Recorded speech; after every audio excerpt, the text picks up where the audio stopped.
Okay, let's go on. Here on track one, next guest is ready for you. And he has a lot of interesting things to say about machine learning. Rafael Carrillo is at CSAM Neuchâtel. He is an expert in the Digital Energy Solutions Group. His research includes signal and image processing, mathematical inverse problems, graph machine learning, and data science. He's particularly interested in the application of machine learning and artificial intelligence to develop a smarter energy system.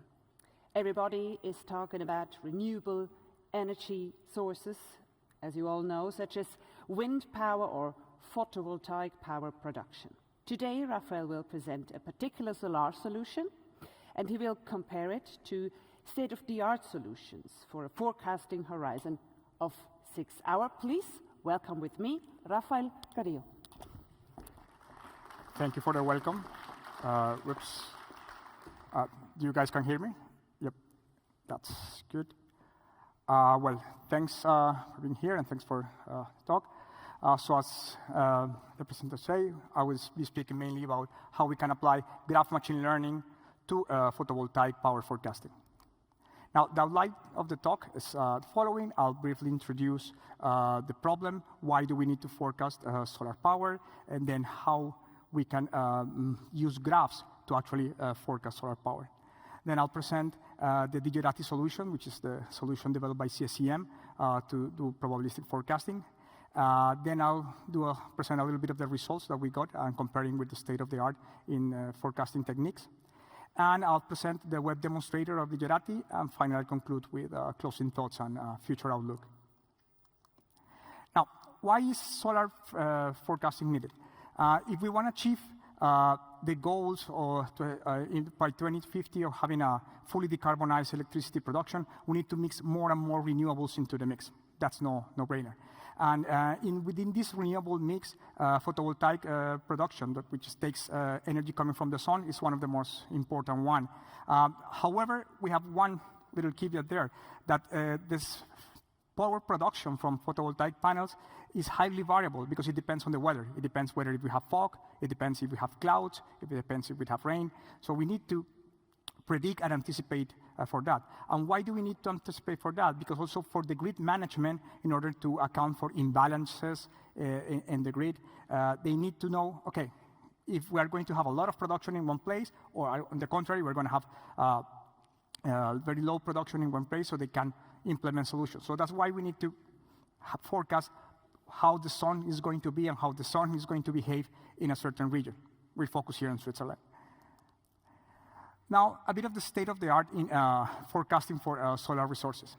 So now, from 6 hours to 3 days ahead, the state of the art is mainly the combination of numerical weather predictions with statistical or machine learning models. So that's for planning, that's no-brainer. Now, in a closer horizon, from 2 hours to 6 hours ahead, the state of the art is the combination of cloud motion tracking derived from satellite images and numerical weather models. So with this, you can propagate the clouds into the future, and you can forecast for this horizon. Moving to a closer horizon, from 0 to 30 minutes ahead, the state of the art is quite similar, but now the cloud tracking is coming from all the sky images that are measuring how the clouds is going to be in the near or in the neighborhood of your panels. And with this, you can propagate also the clouds into the future using models. Now, what are the main limitations of these approaches?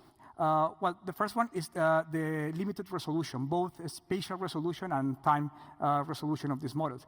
And if you want to achieve a very high spatial and time resolution, we need a high computational resources in order to compute this. For example, we want to have derived from all the sky images or from satellite images our data, and then put that data into the numerical weather model with a fine-grained time resolution and time and scale, space scale resolution. We need a heavy computational power. Now, at CSEM, we take another look at this problem. So what we do is we try to model these complex dynamics with graphs. But now, how do we do it? First, just take into account that, as we said, photovoltaic power comes from the sun. So basically what we want to know is how the clouds are moving, or how the rain is moving, or we want to know anything that blocks the sun that is getting to the PV panels. And in Switzerland alone, we have first like around 300 weather stations that are fully equipped and are transmitting data live. We also have around 130,000 PV stations that are connected and are metering data live. So we need to take advantage of this. Now, how do we take advantage of all this data that we're gathering? So let's imagine that we have 2 points in Switzerland, let's say one in Geneva and the other one in St. Gallen, right? So if we know that there is a cloud that goes into that direction, we know the wind speed and the wind direction, we could say, okay, my cloud is going to arrive in St. Gallen in 10 minutes or 15 minutes, right? That's a principle. Now, if we have another point, for example, in the southwest, we could have another measurement that is telling me, okay, from the southwest, there's nothing coming. Now imagine that we have a lot of these sensors. Now we need to make sense out of this data, and that's how graphs come into the picture. So now we model all these stations, either PV stations or weather stations, as nodes in a graph. And all the measurements that these stations are taking are the signals or that is on the nodes or on the vectors of these graphs, being either the power production or the meteorological variables such as wind speed, irradiance, outside temperature. So these are taken. And now the spatial relationships between the nodes are the edges on my graph. And that's how I build. I put only here 3 nodes, but imagine that we can have, I don't know, 130,000 of these all across Switzerland, and we're taking data out of this. And this is how we try to do it using graph neural networks in order to unlock all these spatiotemporal relationships of the data to predict how the clouds are going to move. However, there's one more challenge. If we want to do this, we would need ideally perfect data where we can see all the patterns, see how all the signals and the location, and analyze how they're moving. However, most of the time, our data is like this.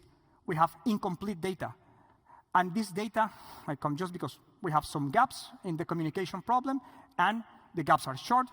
The node is alive again sometime, and that's easy. For this case, we could just simply apply some interpolation techniques, either simple interpolation or advanced interpolation techniques to fill the gaps.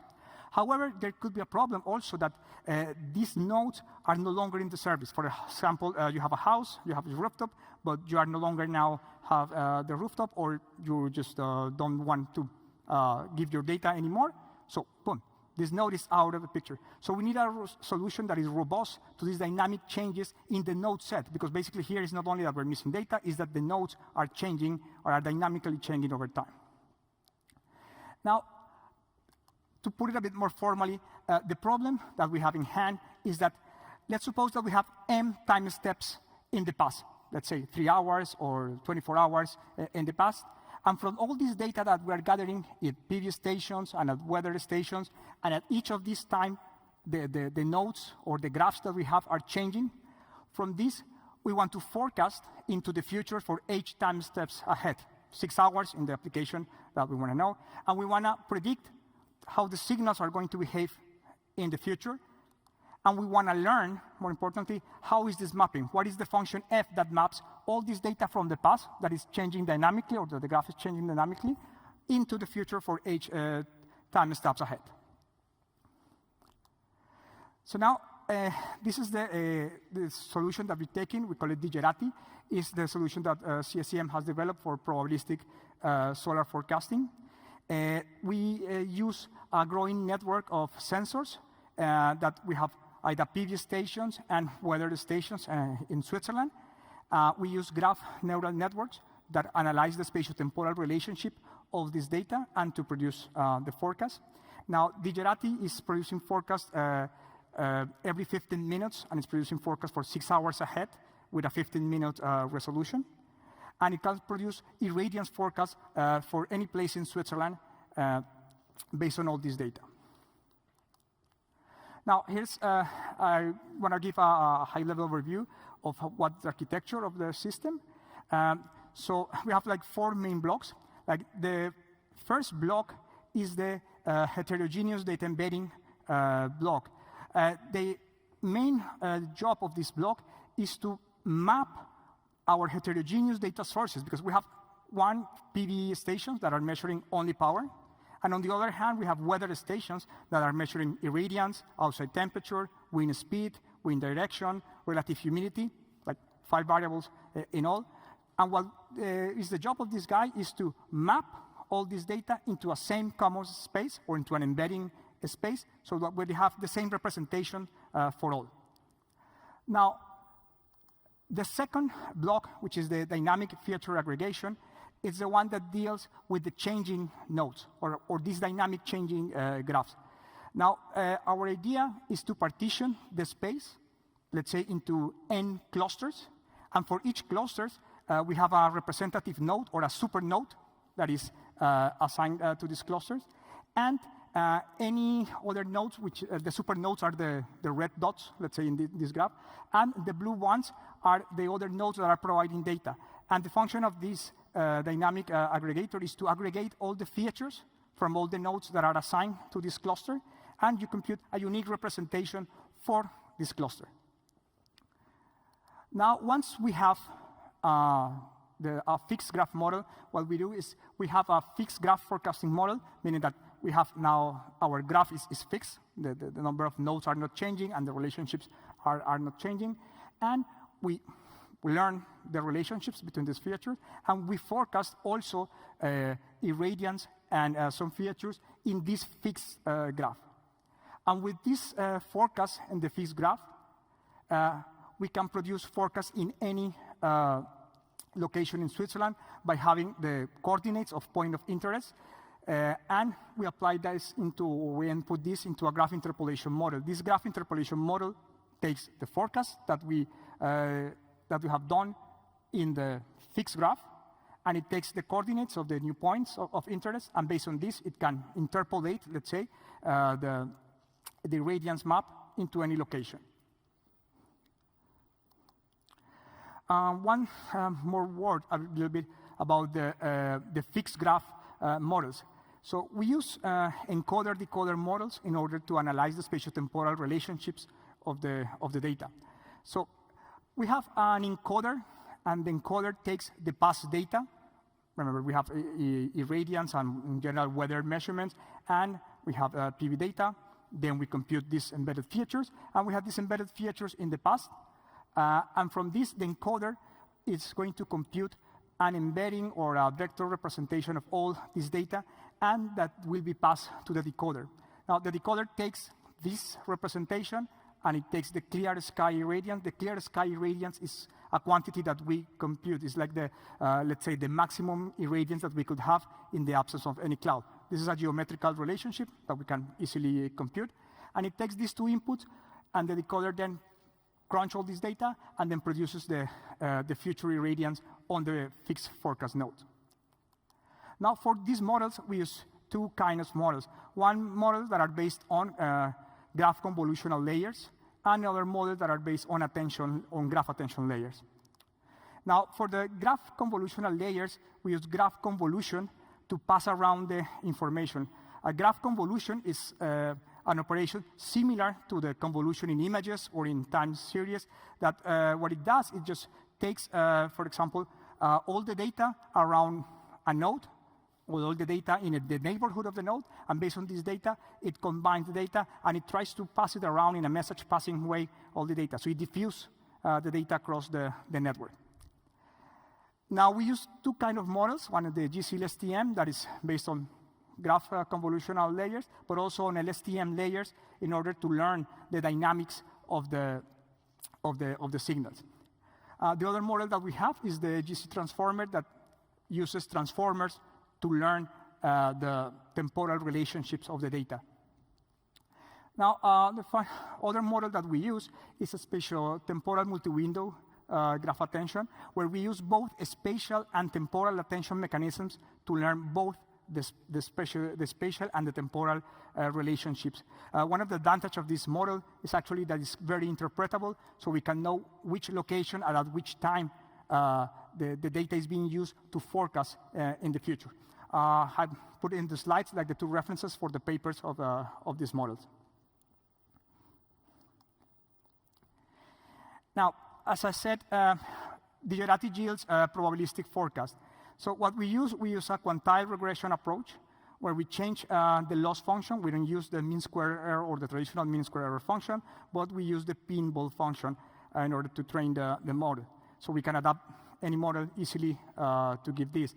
And what it means is that right now we're producing like 3 quantiles. We produce the median value of the signal at each time step. We also produce an upper bound, which is computed as the 95% percentile, and the lower bound that is computed as the 5% percentile. Here I want to show an example of the forecast of Digerati. This is the forecast in 1 day. The first picture shows the forecast at 6 a.m., where it doesn't have too much information because during night we don't have much information because it's night, so PV power is almost 0 and irradiance is almost 0. But still, Digerati, you see that there are the bounds are a bit pessimistic, right? Like the median value is below what it should be, and also the lower bound is quite pessimistic.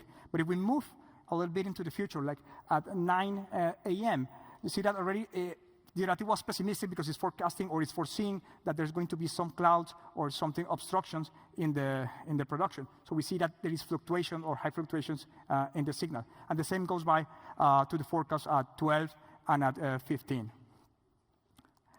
Now, the system can be adapted. We could easily produce either less conservative intervals, like for example, producing other percentiles, like the 75 and 25 percentile, or we could produce more quantiles really in the system so that we can have a better approximation of the probability density and take more informed decisions, for example, if we're trading energy or if we are trying to deal with grid management.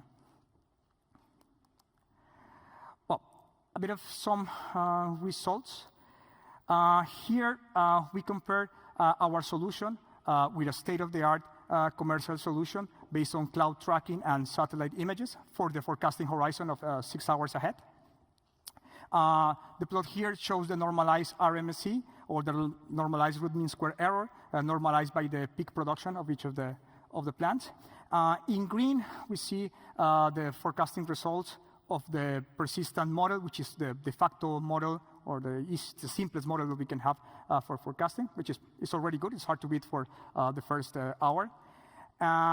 In red, we have the results of this cloud tracking solution. It has like very good results. We could achieve errors of less than 20% for the whole forecasting horizon without variation. And now in blue, we have the results of Digerati. And we see that for the first 2 hours, the two models or the 2 errors are practically the same. But from 2 to 4 hours ahead, this graph machine learning model has an advantage over the results that are taken from the satellite image model. And another advantage that we have is that we can accelerate the computations by a factor of 100 not for training, but for inference. So we can produce a forecast like 100 times faster than having to run the numerical weather model to produce the forecast. Another result that I want to show is how meaningful are the probabilistic forecasts. So the first result is to evaluate the reliability of the forecast. So for this, we use the prediction interval probability coverage, which means basically we're just trying to evaluate if the confidence intervals that we are providing are actually meaningful for the signals that we are trying to forecast. So the higher, the better, and we see that we have a good coverage. However, if we have infinite bounds, we could have 100% coverage, right? So then we need to also evaluate the probabilistic forecast in another way. And that's why we use the continuous rank probability score in order to quantify how good our system models the quantiles of the true distribution of the data. We did this evaluation over 1 year of data for all the stations across Switzerland, and these are the results. And we achieved less than a 6% continuous rank probability score, which is quite good. It's actually very good for what we have. Now, as I told you, we have implemented this system. The system is running live is producing forecasts live every 15 minutes. We have a real-time demonstrator with an interface. We are using data coming live in Switzerland. So we're using data from 128 stations from the Meteo Swiss network. This data is being updated every 10 minutes. So we are gathering all this data. And we also have data from 64 PV stations in Switzerland. You can see the PV stations in blue and the meteorological stations in red. And from all this data, we produce the forecast. Now, the target data or the fixed data is we want to forecast irradiance in the locations of the 128 meteorological stations of Meteo Swiss. And based on this data, we can produce irradiance forecast on any part in Switzerland. As I told you before, a key aspect to have quality forecast is to have quality data. And at DJRT, we consider that is a key problem. So we have a monitoring system, and we have a data preprocessing tool chain that is constantly monitoring the data. It's performing data quality checks at every 10 minutes or every 15 minutes, whatever the data rate that we are ingesting the data. We try to fill the gaps if possible, meaning that if the gaps is small than a couple of hours, then we could fill that gap based on advanced interpolation models. But if not, we discard the data for that computation. So we flag that node and we remove it from the computation. We also have a monitoring system that is performing daily checks for the quality of the data. We're constantly monitoring that. And also, we are constantly monitoring the error of the model. Why? Because we want to know if the model is drifting from what the model initially was doing. We have a machine learning model that was trained on let's say, 1 or 2 years of data, but probably if the conditions are changing, my model can be drifting. So we're constantly monitoring also that in order to prevent it and take the corrective actions. Now, finally, the web interface of DJRT. With DJRT, we can have we have this interface where we can have a map which shows all the locations that you want. The user could add a node by only adding the longitude and latitude, or by adding the postcode. Of course, if we add the postcode, we have only approximate coordinates. And then just by clicking on the nodes, you can display the forecast for the next 6 hours, and this is being updated every 15 minutes. We also implemented an API so that you can have just a short snippet of code integrated into your pipeline to get the data for the locations that you want, and this also will be updated every 15 minutes for all the locations. And also we have the possibility to add your own data or your own inverter data into the mix, and with that we could improve also the quality of the forecast. Now, if you want to try, I'll leave here the address for the DJRT solution, or you can just email me, and if you want to try this forecast. Well, to conclude my talk, I've presented you DJRT, like the solution that we created at CSEM for solar forecasting based on graph neural networks. This solution can fuse all the important information from heterogeneous data sources, such as weather stations and photovoltaic panels. This solution can also deal with dynamic changes into the network of sensors that we have. And also the demonstrator is running live. Now, for the future, or as outlook, we have like two problems. One is the scalability of the solution. Scalability first in terms of data efficiency, and also in terms of computational complexity. And data efficiency is one of the key aspects, because sometimes we don't have that much data, or we want to learn only with a few nodes. So that's a key aspect that we want to, let's say, investigate.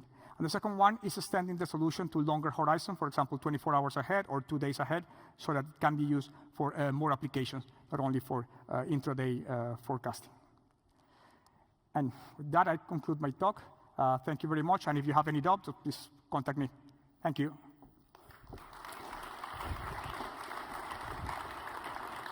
Thank you, Mr. Carrillo. Unfortunately, we're running out of time again, because otherwise we don't fit with the other streams. So thank you very much for being here. And if anyone has a question, email him or just contact him outside during coffee break or so if you want to know further informations. Thank you, and 10 minutes for room changing, and then we'll see you soon.